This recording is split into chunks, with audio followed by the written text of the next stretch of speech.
Bonjour à tous et bienvenue dans cette nouvelle vidéo sur savoir lire un plan d'armature de poutre. Alors, les plans d'armature de poutre sont des éléments clés dans la construction des structures en béton et ils permettent de déterminer alors la quantité et le placement des armatures dans les poutres en béton pour garantir, n'est-ce pas, la résistance et la stabilité de la structure. Ici, nous avons une poutre. Ici, j'ai représenté une poutre en élévation. Et j'ai fait deux coupes. Alors, ici, le principe sera de pouvoir lire, reconnaître les différentes cotations, les différentes représentations des armatures. Et voilà. Alors, ici, nous allons commencer. Là, nous avons une coupe en élévation. Nous avons notre d'axe. Nous avons les deux coupes AA et AB. D'accord? Nous allons commencer par cette armature-là. Ici, celle qui est toute droite comme ça, que l'on appelle l'armature de montage. Alors, c'est quoi l'armature de montage?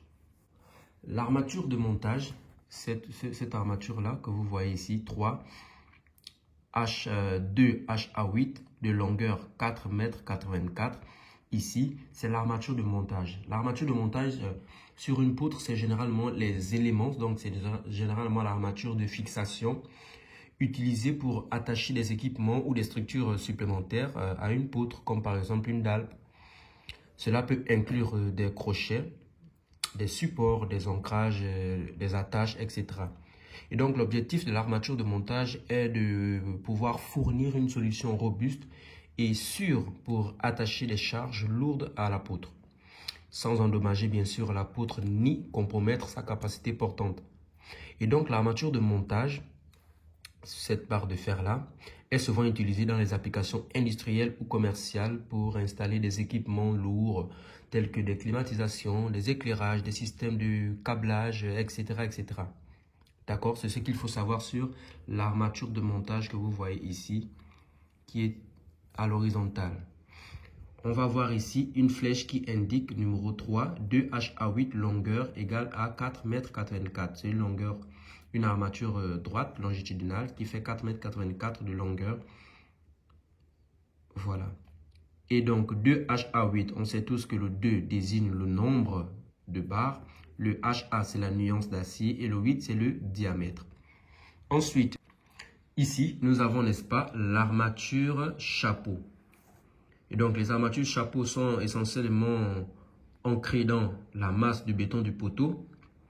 Donc, l'armature chapeau vient dans le poteau. Comme vous voyez sur l'autre côté, ça vient, c'est ancré dans le poteau.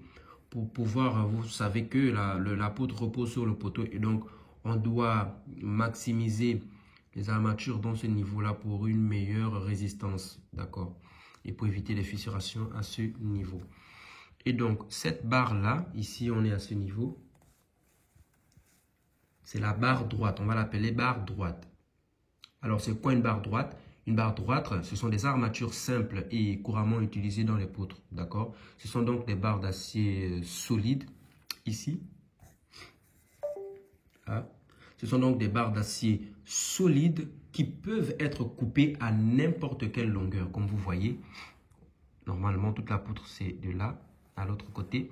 On a coupé de là à là et de ce côté à ici. Donc, que l'on peut couper on peut couper à n'importe quelle longueur pour s'adapter aux spécifications de la poutre. Et donc, les barres droites sont généralement utilisées pour renforcer les poutres en béton en les protégeant contre les déformations et les fissures causées par les forces de compression, d'accord, et les forces de tension. Permet de garantir également la stabilité et la durabilité de la structure. Et donc, tout en maximisant la flexibilité et la personnalisation pour s'adapter, bien sûr, aux besoins spécifiques de chaque projet, tout simplement. Voilà. Et ici, notre dernière armature, c'est l'armature longitudinale. Comme vous voyez, ça prend toute la longueur de la poutre. Alors, cette armature longitudinale-là, dans une poutre, c'est un acier disposé ou plusieurs aciers disposés dans le sens longitudinal d'une poutre, c'est-à-dire dans la direction de la longueur d'une poutre. Il a donc pour objectif de renforcer, n'est-ce pas, la poutre et d'augmenter sa capacité à résister à la tension, c'est-à-dire donc à la force qui tend à allonger la poutre. C'est ça le rôle de cette armature longitudinale. Et on peut voir ici sa désignation. 2HA20, donc 2 barres. HA, la nuance, 20 c'est le nombre. L, 5,52 m. 5,52 m ici, c'est sa longueur totale. Il faut savoir qu'on a 4,84 m de longueur utile. Donc ici, de là à là, c'est la longueur utile, 4,84 m. Ajoutez à cela les retours normaux du 34 additionné à 4,84 qui nous donne 5,52 m. Voilà, pareil pour la barre droite au-dessus. On a 2 HA16, 2 barres, nuance HA, haute adhérence. 16 c'est le diamètre, longueur 3,50 m, donc c'est la longueur totale qui fait 3,50 m. Bien sûr, vous voyez ici, il y a des espacements que nous appelons l'enrobage. Pour éviter, n'est-ce pas, l'enrobage, c'est l'espace qu'il y a entre la paroi du coffrage et l'armature. Voilà, pour éviter, n'est-ce pas, que l'acier soit à l'extérieur et donc exposé aux attaques extérieures. Pareil, dans le sens transversal, on a toujours ce qu'on appelle l'enrobage. Voilà. Et l'espace que vous voyez en gris ici, c'est la dalle. Il ne faut pas confondre retombée de poutre et poutre. Ici, en blanc, c'est la retombée de poutre, d'accord? En blanc, ici, c'est la retombée de poutre. Et l'ensemble s'appelle poutre. Donc, la poutre, c'est la retombée de poutre plus la dalle. Parce que la dalle vient, il y a des attentes au niveau de la poutre. Et donc, la dalle vient s'ajouter à la retombée de la poutre. Et c'est cet ensemble-là que l'on appelle poutre. Voilà. Ici, on peut voir les cotations. On a la cotation 3 cm pour l'enrobage qui vient comme ça. 3 cm pour l'enrobage, d'accord. 17 cm pour le reste du mur parce qu'on a un mur de 20 cm. 50 cm, c'est l'espace qu'il y a entre l'intérieur du mur ou du poteau à la barre droite. Pareil, dans ce côté, on ne représente plus la cotation pour éviter de surcharger le dessin. On a aussi 50 cm ici. Voilà. Et on a une longueur entre poteaux de 4,50 m. C'est ce qu'on appelle travée de la poutre. La travée de la poutre, c'est la longueur entre deux appuis. Ici, on a l'appui, on va dire poteau P1 et poteau P2. Appui P1 et appui P2. Au milieu, là, aux extrémités, à l'intérieur, on appelle ça travée de la poutre. C'est la longueur entre deux appuis. Voilà. Et donc, ici, au niveau de la cotation, comme j'ai dit, nous avons la cotation intérieure. Donc, on a une travée de 4,50 m. Et on peut voir la cotation ici, 20 cm, 5, 3 x 10, 3 x 15, 2 x 20, 2 x 25, 30, 25, répartition symétrique. Qu'est-ce que ça veut dire? Alors, ici, 5, c'est en fait la répartition des cadres. C'est comme ça que les cadres sont représentés. Pour éviter d'à chaque fois mettre des cadres sur le plan, comme ça, vous allez mettre des cadres comme ça, vous allez disposer vos cadres comme ça, ce qui va quelque peu encombrer le dessin, qui peut empêcher parfois la lecture. Et donc, on va faire une cotation qui va indiquer l'emplacement des cadres. Ici, 5 veut en fait dire on a 5 cm et à partir de 5 cm, on a le premier cadre qui commence. D'accord? On recommence. On a 20 cm pour le poteau, 5 cm pour le premier cadre. Donc, après le poteau, on fait 5 cm et on a le premier cadre. Si vous faites la projection, vous pouvez tracer votre cadre. Ensuite, on nous indique 3 fois 10. Ça veut dire 3 cadres espacés de 10 cm. Comme vous voyez ici, 1, 2, 3. On a 3 espaces et 3 cadres. 1, 2, 3 cadres. 10 cm, 10 cm, 10 cm. Donc, les 10 correspondent à l'espacement entre les cadres et 3 correspond au nombre de cadres. On a 3 cadres espacés de 10 cm. Vous pouvez faire la projection pour indiquer ça sur le plan. Ici, on a 3 x 15, c'est la même chose. 3 cadres espacés de 15 cm. On a 1, 2, 3 cadres, 15, 15, 15 cm, c'est l'espacement. Ici, pareil, 2 cadres espacés de 20 cm. 2 cadres, donc on a un cadre, 2 cadres espacés de 20, 20, 20. 2 fois 25, c'est pareil. 2 cadres espacés de 25 cm. Ici, 30 cm. Donc, on a juste un cadre qui est espacé de 30 cm. Et ici, on a 25. Donc, 25, on a un cadre qui est espacé de 25 cm. Et on a un cadre qui s'arrête là. Ici, on peut voir, c'est écrit répartition symétrique. Alors, répartition symétrique veut tout simplement dire que la même cotation de cadre que l'on voit ici, c'est la même qui se retrouve là-bas.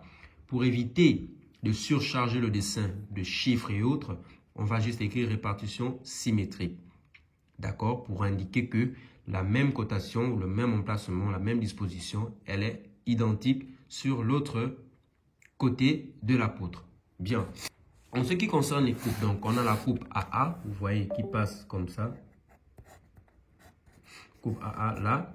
Et la coupe BB, vous voyez, là, qui passe. BB. Alors, en ce qui concerne les coupes des poutres, l'élément qui est perpendiculaire au plan de coupe se représente en point. Là, il s'agit de la coupe d'une poutre, des armatures d'une poutre. Donc, comme par exemple la coupe AA, on peut voir ici qu'on coupe d'abord la première paroi du béton, ici. Ensuite, on coupe cette armature-là. On rentre dans la masse du béton, on coupe la dalle, que vous voyez que j'ai poché. On coupe la dalle. Ensuite, on coupe cette armature-là. Et on coupe cette armature-là, on coupe ceci. Donc, tout ceci est perpendiculaire au plan de coupe. Et donc, tout ce qui est coupé est représenté en traits forts. Et ce qui est vu en traits moyens. Toutes les barres qui sont perpendiculaires au plan de coupe sont représentées en points. On les voit de face. Donc, la coupe, on regarde dans ce sens. D'accord? On regarde dans ce sens. Pareil pour la coupe bébé, on regarde dans ce sens. D'accord? Et donc, tous les éléments, toutes les armatures ou toutes les barres qui sont perpendiculaires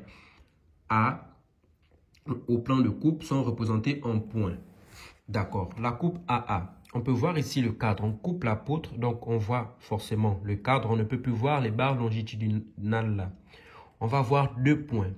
Alors, les désignations, donc les cotations des armatures que vous avez représentées en élévation, elles sont aussi représentées en coupe. Coupe AA. On peut voir les 2 petits points ici. Mentionné 3, 2HA8. On va sur l'élévation, on regarde 3, 2HA8. On voit que c'est ça. 2HA8. D'accord? Pour le cadre. Et pour l'armature de montage. Vous pouvez voir ici la première paroi qu'on coupe ici. C'est celle qui se retrouve là. Ensuite, on a le cadre.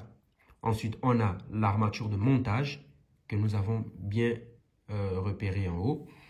Ensuite, on descend. On a la dalle que nous coupons. Vous voyez ici que j'ai poché la dalle, n'est-ce pas? Qui est représentée ici.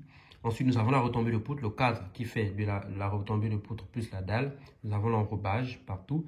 En bas ici, sur le plan de coupe, on a coupé cette barre-là. Quand on regarde dans ce sens, on voit, c'est les 2 petits points-là. On a mentionné 2HA8, donc c'est 2 barres. HA8, c'est le diamètre. Ensuite, on vient à l'armature droite ici, la barre droite. On nous dit que ça fait 2HA16. On vient voir, on a coupé effectivement 2HA16. Ensuite, on coupe la dernière barre ici longitudinale. On nous mentionne ici que c'est 2HA20. Donc, le diamètre est beaucoup plus important. 2HA20. Et vous pouvez voir la représentation des diamètres des barres. Vous voyez, 20 est beaucoup plus important que 16. Et 16 est beaucoup plus important que 8. Donc, vous pouvez jouer avec votre encre de Chine ou votre rapido pour pouvoir déterminer les diamètres, pour faire une nuance, une différence, montrer que cette barre est plus importante que l'autre. D'accord? Et ici, vous avez la représentation du cadre. Et donc, vous mentionnez 24 cadres HA6. Comment on a fait pour déterminer le nombre de cadres? Bien sûr, avec la cotation. Si vous avez 5 ici, correspond à 1 cadre. On a 3 cadres, 3 cadres, 2 cadres, 2 cadres, 1 cadre, 1 cadre. Et vous faites la même chose pour l'autre. Vous allez trouver effectivement 24 cadres. D'accord? Et vous représentez bien sûr le façonnage du cadre. C'est ce qui va permettre à l'ouvrier de réaliser ce cadre. Donc, on a 45. Comment on a, comment on a trouvé 45? Eh bien, on a fait la longueur de la poutre, la hauteur de la poutre qui fait 50, moins l'enrobage des 2 côtés. 3 plus 3. Donc, on est à 6. Qui nous donne donc 44. par exemple, pardon, 2,50. L'enrobage ici, c'est 2,50. 2,50. Et donc, on a 45, 45, 15, 15. Bien. Pour la coupe bébé, on est là. C'est le même principe, d'accord? Ici, on coupe le béton. Là, c'est représenté ici, sur le plancher. Où on coupe la première barre, le premier lit ici. Voilà, qui est l'armature de montage 3 2HA8. On peut voir ça aussi ici, 3 2HA8. On coupe l'armature de peau, l'armature chapeau ici, 4 2HA16. On peut voir ça ici, 2HA16 là, qui est beaucoup plus important que le 2HA8. Vous voyez, les points sont beaucoup plus gros. On descend dans la masse du béton. On peut voir la limite de la dalle qui est ici, qui est continue. On peut mettre même les traits interrompus pour montrer que la dalle est continue. Montrer que c'est la dalle, d'accord. On rentre dans la masse du béton. On arrive à ce niveau. On coupe cette armature longitudinale là. On nous dit ça fait 2HA20. On vient, on voit ici 2HA20. Et on met les cotations 20 cm de largeur pour la poutre. Et 18 cm de hauteur d'épaisseur de la dalle. Et 32 cm de la retombée de poutre. Voilà en ce qui concerne le plan d'armature de poutre. Vous pouvez bien sûr faire ce qu'on appelle le tableau des aciers, c'est-à-dire vous faites un tableau où vous représentez toujours votre désignation, mais vous mettez ça dans un tableau. Ça fait c'est encore beaucoup plus organisé, beaucoup plus propre et beaucoup plus clair. Vous mettez directement les armatures là sur un tableau, vous mettez leurs dimensions et vous indiquez leur position, leur emplacement. J'espère que cette vidéo vous a plu. N'hésitez pas à liker, à partager, à vous abonner et surtout à activer la cloche de notification pour ne manquer aucune de mes prochaines vidéos. Et on se dit à la prochaine pour une nouvelle.